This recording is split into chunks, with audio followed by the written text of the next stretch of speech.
Psychology tricks to attract someone. There's one psychology trick that makes people think about you even when you're not around. And most people do the exact opposite. By the end of this video, you'll know all 7 techniques that psychologists say create instant attraction. But technique number 5 is the one that changed everything for me. What if I told you that attraction isn't about luck or looks? It's about understanding how the human brain works. Today, I'm breaking down 7 psychology-backed techniques that actually work. And stick around because the last one sounds counterintuitive, but it's the most powerful of them all. Technique number 1, the curiosity gap. First up, strategic mystery. Here's what most people get wrong. They overshare everything on the first conversation, thinking it builds connection. But psychology research shows something fascinating.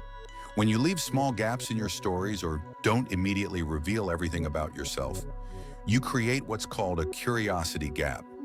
The other person's brain literally can't stop thinking about you because humans are wired to seek closure.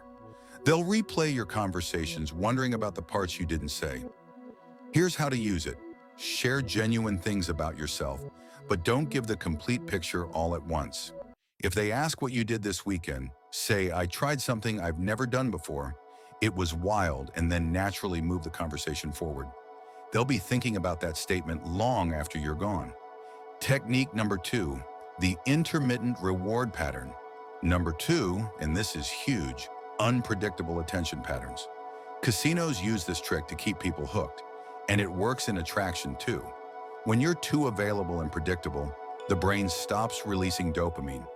But when your attention comes in varied patterns, sometimes you respond quickly, sometimes you take longer, sometimes you initiate, sometimes they do, it creates what psychologists call intermittent reinforcement. This isn't about playing games. It's about having a genuine life. When you're busy pursuing your own goals and interests, your availability naturally varies, and that unpredictability keeps their interest alive. The key is authenticity. Don't fake being busy, actually be engaged in your own life. Technique number 3, mirroring and the chameleon effect. Technique 3, subtle mirroring. Research from the chameleon effect studies shows that when we subtly mirror someone's body language, speech patterns, or energy levels, they unconsciously feel more connected to us. But here's the crucial part. It has to be subtle and natural. If they lean in during conversation, you lean in a few seconds later. If they use certain phrases, you can naturally incorporate similar language. If they're speaking in a calm tone, you match that energy. This works because our brains are wired to like people who are similar to us. It signals, "This person gets me," at a subconscious level. Just remember, subtle is the key word here. You're creating harmony, not mimicking them like a parrot. Technique number 4, the power of active listening. Number 4 is something everyone thinks they do, but almost nobody actually does. True active listening. Here's the difference. Most people listen just enough to wait for their turn to talk. But when you listen to truly understand, remembering small details they mentioned, asking follow-up questions days later, noticing the emotions behind their words, you become unforgettable. Psychology research shows that making someone feel heard activates the reward centers in their brain. When you bring up something they mentioned 2 weeks ago, their brain literally lights up because it signals, "This person values me." Try this. In your next conversation, focus 80% of your mental energy on understanding them, not on what you'll say next. Remember one specific detail and reference it later. Watch what happens. Technique number 5, the Benjamin Franklin effect. Okay, technique 5. This is the game changer I mentioned at the start, and it sounds completely backwards. You'd think doing favors for someone makes them like you, right? Wrong. The Benjamin Franklin effect shows that when someone does a small favor for you, they like you more. Here's why. Their brain has to justify why they helped you, and it decides, "I must like this person because I did something nice for them." Franklin actually used this himself. He asked a rival to lend him a rare book, and afterward, that rival became his friend. The key is asking for small, genuine favors, not manipulative ones. Ask for their opinion on something they're knowledgeable about.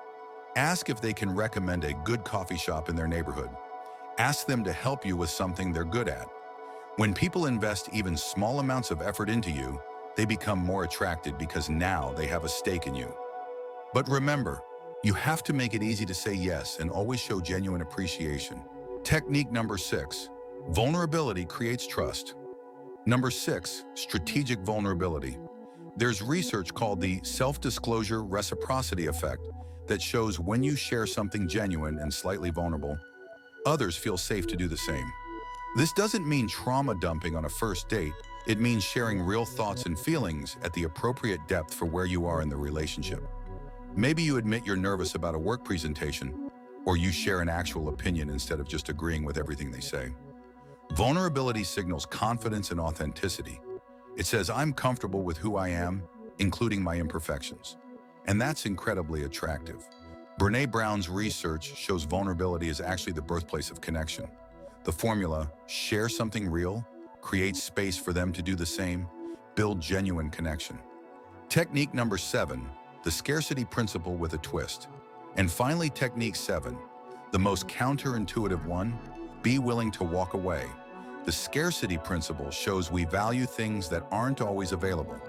But here's the twist most people miss. This isn't about playing hard to get.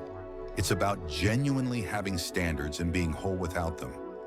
When you're attracted to someone, but you're not desperately seeking their validation, when you're interested but you're not compromising your values or life to keep them around, that's when you become most attractive. Paradoxically, when you're willing to walk away from something that isn't right for you, you become the person others don't want to walk away from. It shows self-respect, confidence, and emotional maturity. The real secret?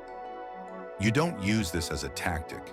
You build such a fulfilling life with goals, hobbies, friendships, and purpose that you genuinely are okay whether they're in your life or not.